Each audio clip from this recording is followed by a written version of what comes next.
열매 맺는 삶이란 우리의 순종을 통해서 하나님의 뜻이 우리 삶에 나타나는 것이다 라는 것을 보았습니다. 열매 맺는 삶의 상급은 우리가 이 땅에서나 아니면 천국에서나 우리가 받아 누리는 무언가가 아니라 우리로 인하여 영광 받으시고 우리로 인하여 기뻐하시는 하나님의 그 기뻐하심 그 자체다라고 하는 것을 보았습니다. 오늘은 계속해서 열매 맺는 삶에 우리 사역에서 열매 맺는 삶이 어떤 것인지 살펴보겠습니다. 열매 맺는 삶은 참 중요합니다. 그것이 얼마나 중요한지 바로 오늘 우리 본 이 본문에서 우리가 알 수 있습니다. 바울은 예수 믿는 사람을 잡기 위해서 다메섹으로 가는 도중에 부활하신 예수님을 만났습니다. 아침에 정오에 태양보다도 더 밝은 빛이 비추었고 바울은 그 자리에 떨어져 엎어졌습니다. 눈은 멀었고 그 가운데서 예수님이 말씀하시는 소리를 들었습니다. 그 이후에 이제 보지도 못하고 보지도 못하는 상태에서 사람들의 손에 끌려서 그렇게 다메섹을 들어갔는데 사흘 동안 먹지도 못하고 보지도 못했다 이렇게 되어 있습니다. 이게 이제 오늘 우리가 본문으로 읽은 그 10절 이전에 1절부터 9절까지 말씀입니다. 바울이 다메섹에 갔을 때에 아나니아라는 한 제자가 있었는데 환상 중에 주님의 부르심을 받았습니다. 그가 바울을 찾아와서 주님의 말씀대로 바울에게 안수하고 그러자 바울의 눈에서 비늘 같은 것이 떨어졌다 그랬습니다. 그래서 보이지 않던 눈이 보이게 되고 성령 충만한 가운데 세례를 받고 그가 음식을 먹으며 강건해졌다 이렇게 기록되어 있습니다. 바울이 눈을 뜨고 다시 보게 된 것은 누가 그렇게 하였습니까? 그건 주님이 하신 일입니다. 그죠? 주님이 그렇게 하신 일입니다. 그러면 아나니아가 한 일은 뭡니까? 주님이 그렇게 하시겠다라는 말을 듣고 가서 바울에게 기도해주고 안수해줬습니다. 주님께서 하시는 일이 나타나도록 거기서 기도로 조력한 것입니다. 아나니아의 순종을 통해서 주님께서 일을 하셨다라는 것을 알 수 있습니다. 순종이 열매를 맺는 통로입니다. 아나니아의 순종이 예수님이 바울 사도로 만드는 그 일을 실제로 일어나도록 하는 그런 역할을 했습니다. 주님이 하시는 일이 나를 통해서 일어나는 일, 내가 바로 주님의 동력자로서 주님이 하시는 그 일에 열매를 맺게 하는 일, 이게 얼마나 중요한지 바로 이 바울 사도의 사례를 통해서 우리가 알 수 있습니다. 만약 우리가 열매를 맺지 못하면 어떻게 됩니까? 심판이 있습니다. 이렇게 생각하는 사람들이 있습니다. 예수님께서는 무엇이든지 하실 수 있는 일이기 때문에 무슨 일이든지 다 하실 수 있으시기 때문에 나 같은 존재가 없어도 예수님은 자기의 하실 일을 뜻을 관철시키고 하실 것이다. 그렇게 생각하면서 자신은 아무 일도 안 하고 이렇게 있습니다. 그런 경우가 있습니다. 이러한 삶은 열매를 맺지 못하는 삶이고 하나님의 심판이 따릅니다. 하나님 심판이 따른다는 건 우리가 듣기 힘들지만 성경에 그렇게 기록되어 있습니다. 달란트 비율을 한번 생각해 보십시오. 5달란트 받은 사람 있고 2달란트 받은 사람 있고 1달란트 받은 사람이 있는데 그 중에 1달란트 받은 사람은 이거를 땅속에 묻어놓고 있다가 주인이 왔을 때 그것을 다시 내놓았습니다. 주인이 왜 그렇게 했냐 물었을 때 이 사람의 대답을 우리 한번 볼 필요가 있습니다. 마태복음 25장 보겠습니다.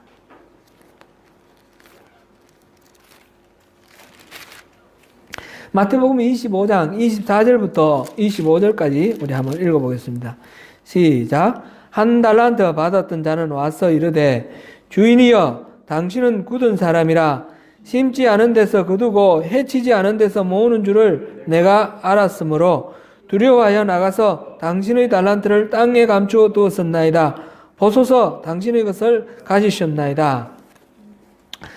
아멘. 여기서 지금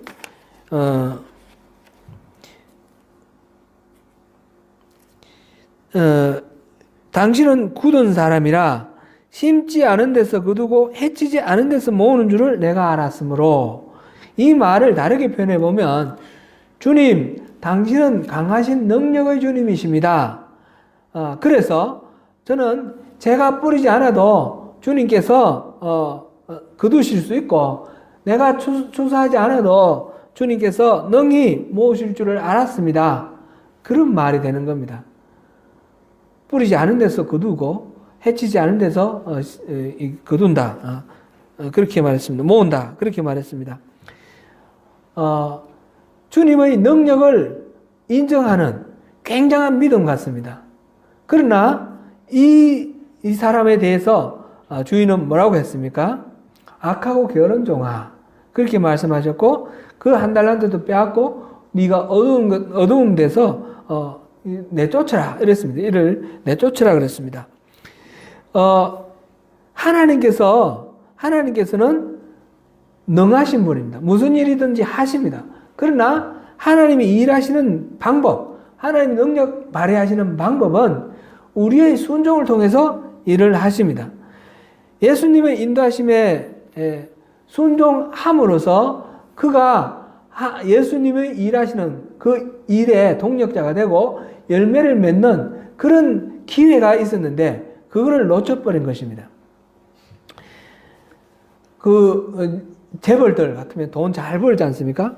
돈 잘 버는데 어떻게 봅니까? 노동자들이 일해서 생산을 해서 제품을 만들고 팔아서 그래서 돈을 법니다. 돈을 버는 그 방법과 능력은 그 주인 오너에게 있지만 그 돈을 버는 모든 과정에서 사람들이 일하는 것이 필요합니다. 물론 똑같지는 않지만 우리가 여기서 인사이트를 받을 수 있습니다. 하나님이 일하실 때 물론 하나님 나름대로 사람을 거치지 않고 그냥 일하실 때도 있습니다. 그러나 많은 경우는 하나님은 사람을 통해서 일하기를 기뻐하시기 때문에 사람을 부르시고 그에게 말씀을 하시고 그가 순종하기를 바라십니다. 이 열매 맺지 못하는 삶에 대한 심판은 지난주에 우리 봤던 요한복음 15장에서 또 나옵니다. 요한복음 15장 다시 한번 열어보시겠습니다. 요한복음 15장 2절 보시겠습니다. 2절 같이 읽습니다. 시작.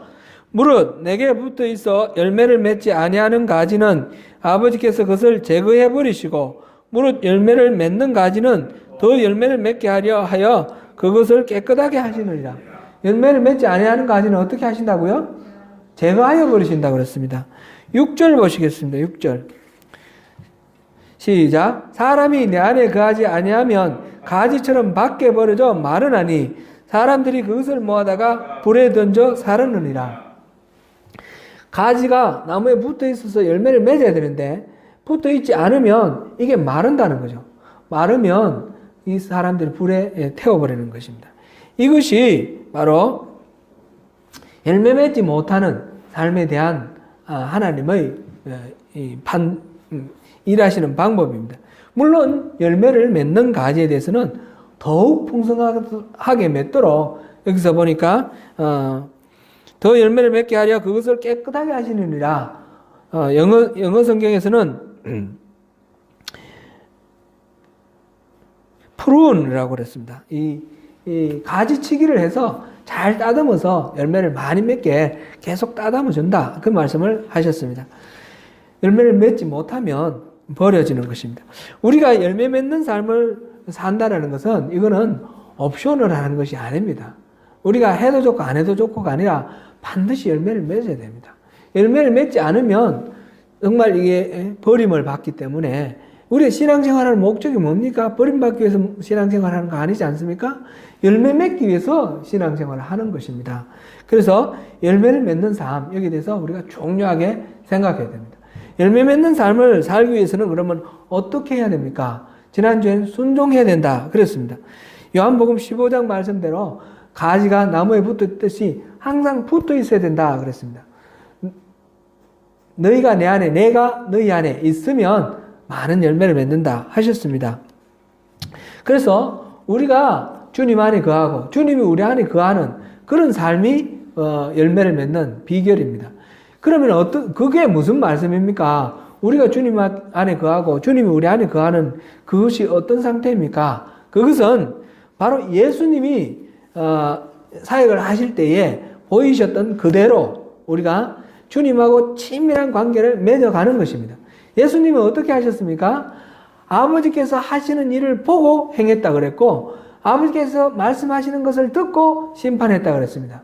모든 것은 예수님께서는 병 고칠 때나 설교하실 때나 모든 것은 다 하나님이 주시는 대로 하나님 보여주시고 말씀하시는 대로 그대로 행하셨다는 것을 우리가 예수님의 그 사역에 대해서 우리 볼 때 살펴보았습니다. 마찬가지로 우리도 예수님께서 어떻게 말씀하시는지 예수님께서 어떻게 행하시는지 그것을 보고 예수님이 말씀하시는 대로 또 행하시는 대로 우리가 그대로 순종하는 것, 이것이 바로 주님이 우리 안에 거하고 우리가 주님 안에 거하는 그런 삶의 모습입니다. 이거는 어떻게 가능합니까? 성경에 보니까 그렇게 할 수 있다고 그랬습니다. 어떻게 그게 우리가 가능합니까? 예수님께서 보내주시는 성령께서 그렇게 하게 해주신다는 것입니다.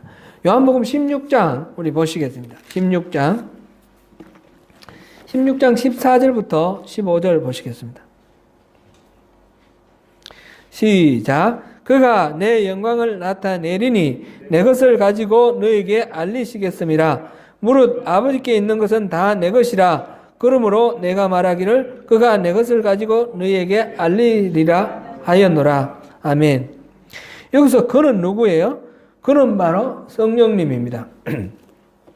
진리의 성령이 오시면 이라고 위에 이제 말했거든요. 성령을 약속을 하시고 성령이 오시면 다 알게 된다 하셨는데 바로 성령님께서 예수님의 것을 우리에게 알려주신다고 하셨습니다. 그래서 우리는 예수님이 사셨던 것과 같은 똑같은 삶을 살 수 있습니다. 14장 12절을 우리가 다시 한번, 이건 여러 번 봤지만 한번 확인해 보겠습니다. 14장 12절입니다. 시작. 내가 진실로 진실로 너에게 이르노니 나를 믿는 자는 내가 하는 일을 그도 할 것이요 또한 그보다 큰 일도 하리니 이는 내가 아버지께로 감이라. 아멘. 예수님이 하신 일뿐만 아니라 예수님이 하신 일보다 더 큰 일도 우리가 하게 된다 그랬습니다. 왜 그렇습니까? 성령께서 오셔서 우리를 인도하실 것이기 때문에 우리가 그렇게 된다는 것입니다. 주님이 약속하신 성령님이 오셨습니까? 안 오셨습니까? 오셨습니다. 여러분 안에 성령님이 계십니까? 성령님이 우리 안에 계십니다. 우리는 우리 안에 계시는 성령님이 인도하시는 대로 순종하고 따르면 그 열매 맺는 삶을 살 수 있게 되는 것입니다. 열매 맺는 삶을 살기 위해서 구체적으로 그러면 어떻게 해야 됩니까? PLO의 삶을 살아야 한다. 이렇게 말할 수 있습니다. PLO는 팔레스타인 해방기구 이게 아니고요. 그게 아니고 P는 pray, 기도하는 거고 L은 listen, 듣는 거고요. O는 obey, 순종하는 겁니다. 곧 기도하고 하나님 음성 듣고 그 다음에 순종하라 하는 것입니다. 먼저 pray에 대해서부터 생각을 해보겠습니다. 성경에서 말하는 열매는 우리 앞서도 여러 번 강조했듯이 우리가 성경 말씀 이렇게 읽어보고 설교 듣고 결심을 해가지고 하나님 우리에게 베푸신 은혜가 이렇게 크니까 내가 열심히 내가 은혜를 갚아야겠다. 이런 식으로 내가 노력해서 나의 힘으로 뭔가 이루는 것, 그것이 아니라고 했습니다. 그게 아니라 우리를 통해서 하나님이 일하시도록 우리를 내어드리고 우리를 통해서 뭔가 이루어지도록 하는 것이라 했습니다. 그러기 위해서 제일 먼저 필요한 것은 하나님과의 친밀한 교제입니다. 그래서 신앙의 본질 첫 번째가 하나님과의 친밀한 교제라고 그렇게 우리가 여러 번 강조했습니다. 하나님이 행하시는 것을 보고 그대로 순종해야 되기 때문에 그렇습니다. 주님과의 이 긴밀한 교제, 친밀한 교제를 하기 위해서는 그러면 어떻게 해야 됩니까? 여기는 기도와 말씀이 중요합니다. 기도와 말씀이 필수적입니다. 예수님 사역 보니까 예수님은 그렇게 하나님의 뜻을 분별하기 위해서 어떻게 했습니까? 하나님 말씀을 늘 듣고 하나님 말씀대로 순종하는 그런 삶, 바로 기도의 삶을 사셨습니다. 기도를 통해서 하나님 뜻을 늘 헤아렸습니다. 예수님의 사역 요약하면 두 가지로 말씀드릴 수 있습니다.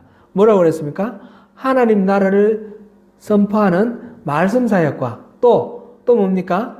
귀신을 쫓고 병든 자와 약한 자를 고치는 이 능력 행함, 이 두 가지라고 그랬습니다. 그죠?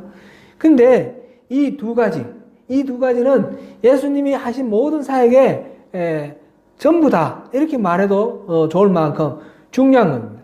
예수님이 이것을 위해 이 땅에 오셨습니다. 하나님 나라 복음을 전하는 이 말씀 사역과 또 천국의 모습, 모델을 보여주는 겁니다. 귀신을 쫓아내고 병든 자를 고치고 약한 자를 고치는 이 일이 예수님의 사역의 가장 핵심이고 가장 중요한 일입니다. 그런데 예수님께서는 수많은 사람들이 하나님 말씀 듣기를 원하고 병 고침을 받기 원해서 몰려왔을 때 그들을 말씀 전하고 병 고치는 것 이전에 한적한 곳에서 기도했다고 그랬습니다. 누가복음 5장 15절에서 16절 말씀에서 확인할 수 있습니다. 이건 제가 읽겠습니다. 예수의 소문이 더욱 퍼짐에 수많은 무리가 말씀도 듣고 자기 병도 고침을 받고자 하여 모여오되 예수는 물러가사 한적한 곳에서 기도하시니라. 오병이어 사건 때도 그렇지 않습니까?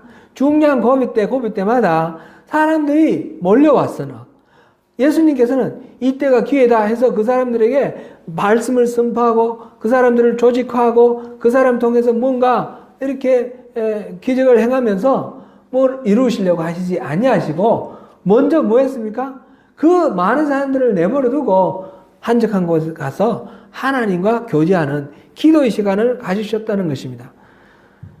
바로 이 기도의 삶이 예수님께서 하시는 모든 사역을 가능하게 하는 열매 맺는 그런 순종의 통로가 되었던 것입니다. 우리가 먼저 필요한 것은 바로 주님의 뜻을 분별하기 위해서 기도의 삶, 친밀한 교제, 이게 첫 번째입니다. 친밀한 교제를 위해서 기도의 삶, 이것을 먼저 생각해야 됩니다. 두 번째로는 listen입니다. listen, 듣는 것입니다. 우리가 이 기도한다라는 말은 단순히 내가 소원하는 것을 아뢰는 것이 아니죠. 기도하는 것 자체가 대화지 않습니까? 하나님과의 대화. 나의 소원도 아뢰고 하나님 뜻이 무엇인지 우리가 듣고 이 대화를 통해서 하나님 말씀하셨을 때 그 말씀을 알아듣는 것입니다. 알아듣는 것, listen. 이것이 중요합니다. 요한복음 10장에서 보면 예수님께서 자신을 나는 선한 목자다 그랬습니다. 그리고 제자들은 양이라 그랬습니다. 그러면서 예수님께서 이 양들이 가지는 가장 중요한 덕목, 양들이라면 뭘 어떻게 해야 되느냐? 바로 목자의 음성을 들어야 된다 그랬습니다. 이 부분은 우리가 한번 살펴보겠습니다. 요한복음 10장입니다.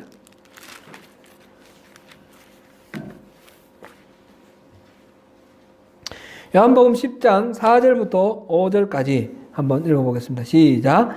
자기 양을 다 내어놓은 후에 앞서가면 양들이 그의 음성을 아는 고로 따라오되 타인의 음성은 알지 못하는 고로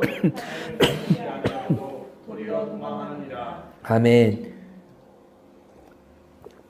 양들은 이 목자의 음성을 듣고 그 목자의 음성을 아는 고로 따라간다 그랬습니다. 16절 보시겠습니다. 16절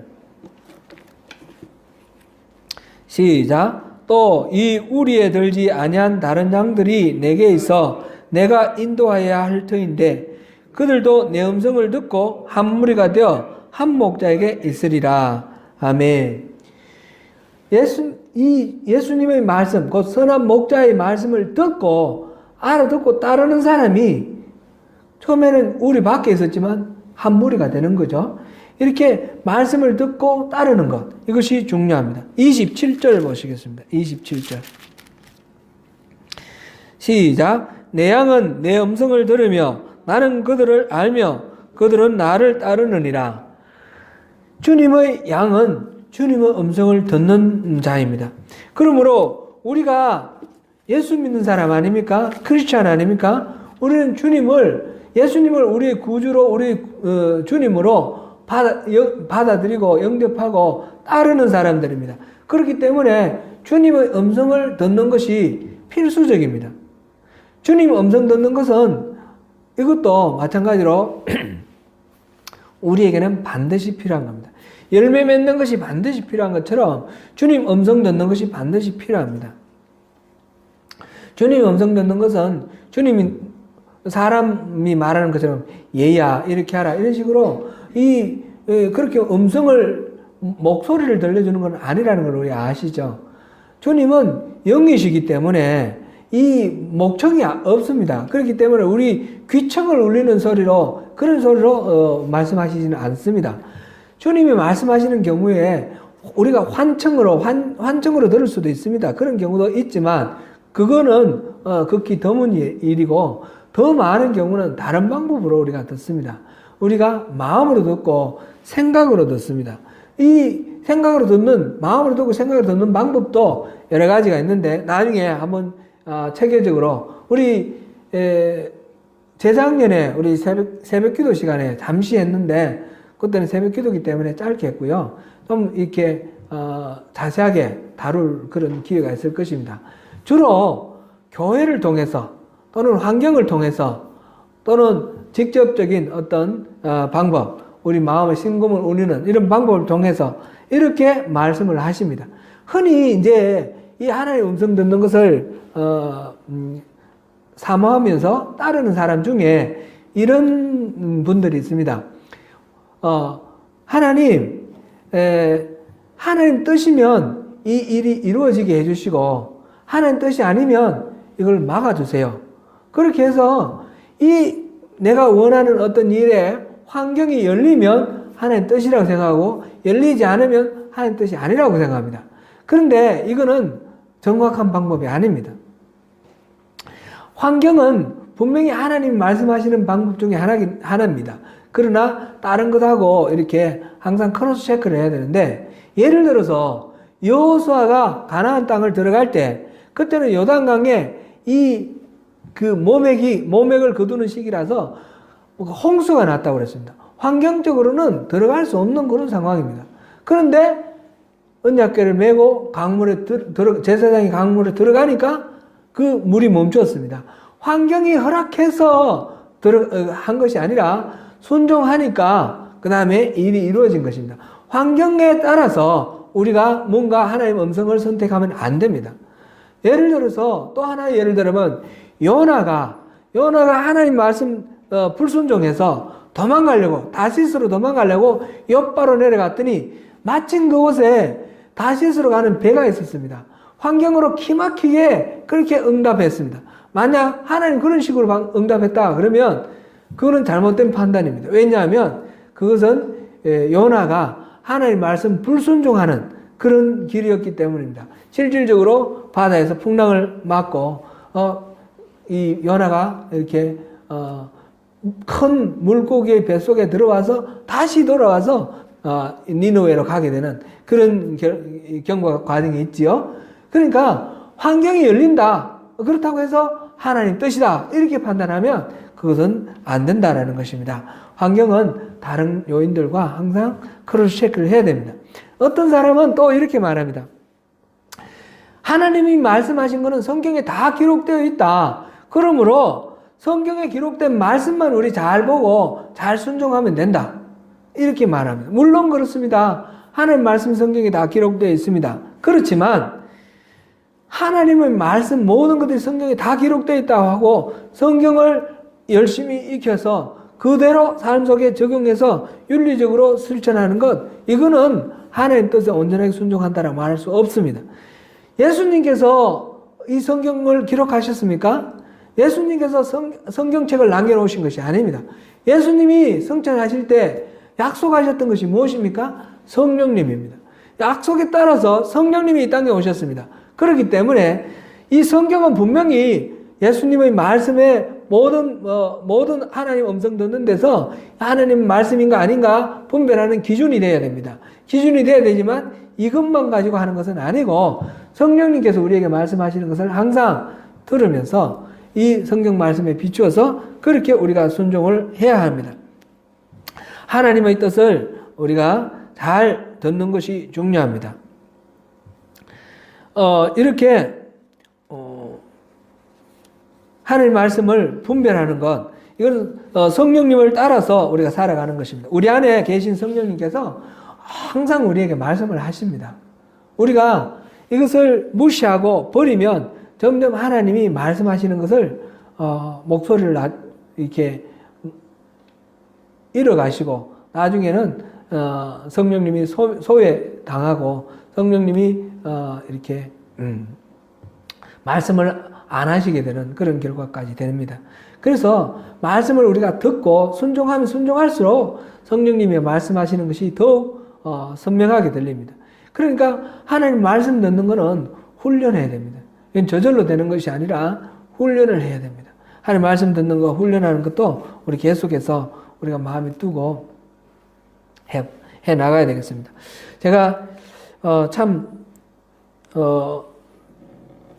2년이 소명교회 온 지 2년이 되었는데 많이 이렇게 제가 처음에 이렇게 생각하고 원하고 했던 대로 계획대로 이렇게 하지 못한 부분이 많습니다. 그게 핵심에 이런 부분이 있습니다. 우리가 하나님 말씀을 하나님과 친밀한 교제를 하고 하나님 말씀 듣고 그 다음에 우리 삶 속에서 그 순종하는 이것이 훈련되는 것이 바로 우리 신앙의 전부라 해도 과언이 아닙니다. 신앙생활은 커뮤니티 생활도 아니고 신앙생활은 성경을 학습해가지고 실천하는 그런 윤리생활도 아닙니다. 신앙생활은 우리가 선택할 수 있는 그냥 해도 좋고 안 해도 좋고 이런 것도 아닙니다. 신앙생활은 반드시 하나님 말씀대로 순종하며 따라가야 하는 그런 삶입니다. 하나님 말씀하실 때 잘 듣고 순종하는 것이 신앙생활입니다. 이것을 위해서 우리가 더 많이 마음을 모으고 나가야 됩니다. 하나님 음성 들었을 때 순종하는 것, 이것이 정말 중요합니다. 순종할 때 하나님의 열매가 맺어지고 순종하지 않으면 하나님은 또 다른 방법으로 그 열매를 맺기 위해서 일을 하실 것입니다. 이를테면 다른 사람을 선택을 하든지 또 주님께서 또 다른 방식, 우리가 알 수 없는 방식. 그런데 우리가 주님의 일을 할 수 있는 그런 동력자가 되면 우리에게 그만큼 복이고 하나님 우리를 부르신 이유가 바로 그건데 우리가 그렇게 열매를 맺으면 하나님이 영광 받으시고 하나님이 기뻐하시고 그것이 바로 우리의 상급이 될 텐데 우리가 그것을 소홀히 할 수가 없습니다. 사도행전 10장에 보면 베드로가 고넬료의 집에 가서 설교를 해서 그 고넬료와 거기에 있던 모든 식구들이 다 성령 받는 그런 일이 있었습니다. 이 사건은 고넬료와 그 식구들에게만 중요한 일이 아니라 교회 사적으로 너무너무 중요한 일입니다. 이방인과 유대인들을 그렇게 차별이 되는 그런 상황 속에서 이방인인 고넬료 집에 가서 베드로가 하나님의 말씀을 전했습니다. 예수님의 그 복음을 전했습니다. 그래서 성령이 임했습니다. 이방인들은 그런 일이 있을 것이라고 아무도 생각을 안 했는데 그런 일이 일어났고 성령 받은 그들이 하나님의 자녀가 되었습니다. 그들이 세례받고 구원받은 하나님의 백성이 되었습니다. 이 일로 인해서 이방인들에게 복음 전하는 일이 공식적으로 공식화되었습니다. 나중에 바울 사도가 이방인들에게 복음 전하는 이 일로 인해서 예루살렘 공의회 했는 거 우리 알죠? 갈라디아서 우리 할 때 봤습니다. 그때 이 바울 사도의 이 사역을 뒷받침하는 결정적인 일은 무엇이었습니까? 베드로가 고넬료에게 복음 전했던 그 사건을 자기가 증언을 했습니다.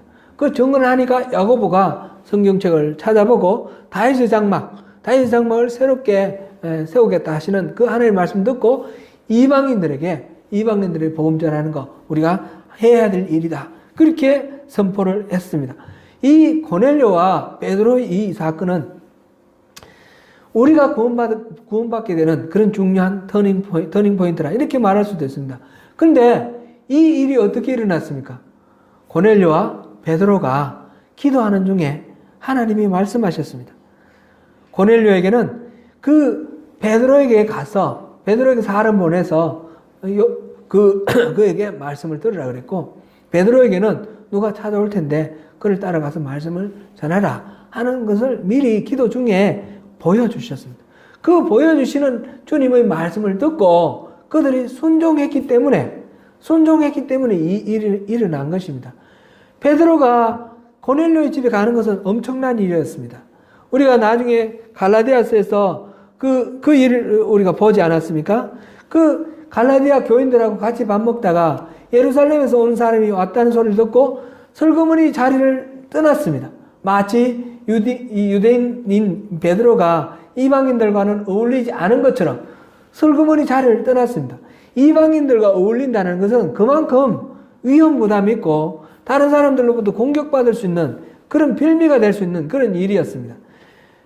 나중에 고넬료의 이 경험을 하고 난 후에 갈라디아에서도 그런 일이 있었는데, 처음 이 고넬료에게 가서 그 말씀을 전하라 했을 때 얼마나 그게 어려웠겠습니까?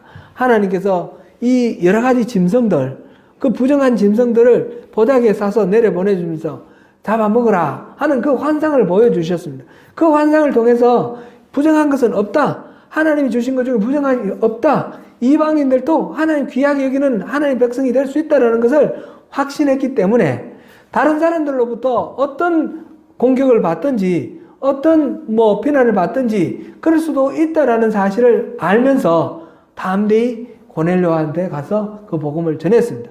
말씀하시는데 순종함으로써 이 일이 일어났습니다. 사랑하는 성도 여러분, 우리들의 사역에서 주님의 뜻과 계획이 풍성하게 열매 맺기를 바랍니다. 그러기 위해서는 하나님과의 친밀한 교제를 이루고 주님께 기도하고 주님이 말씀하실 때 그 음성을 듣고 순종하는 그런 우리의 삶이 있어야 합니다. 우리 인생은 한 번뿐입니다. 신앙생활은 취미생활이 결코 아닙니다. 영원한 생명과 결부되어 있습니다. 죽느냐 사느냐의 문제입니다. 편하고 쉬운 것을 찾을 때가 아닙니다. 내 마음에 드는 것 찾을 때가 아닙니다. 성경에서 주님은 말씀하십니다. 좁은 길을 선택하라 그랬고 좁은 문으로 가라 하셨습니다. 그렇다고 그 길이 무조건 어렵고 또 고통스러우며 불가능해 보이는 그런 길이다, 그런 말씀도 아닙니다. 성령님이 함께 하시면 그 일은 너무너무 쉽고 그 일은 너무너무 기쁘고 행복한 일입니다. 문제는 이 말씀을 잘 분별하고 순종하느냐, 그렇지 않고 이 육신의 소욕, 죄의 본성대로 그렇게 그냥 살아가면서 그냥 자기중심적인 신앙생활을 하느냐, 그 문제입니다. 우리 신앙생활을 정말 우리가 엄밀한 마음으로 돌아봐야 됩니다. 우리가 남들이 하는 대로 하면 된다 이렇게 생각하면 안 됩니다. 좁은 문으로 좁은 길로 가라 했습니다. 진짜 성경에는 뭐라고 했는가? 진짜 성경에는 어떻게 신앙생활을 하셨는가? 하나님의 말씀이 뭔가? 하나님 뜻이 어디 있는가? 그것을 우리가 분명히 분별하고 그 말씀으로 따라가야 됩니다. 그럴 때에 열매를 맺을 수 있고 그럴 때에 하나님이 기뻐하십니다.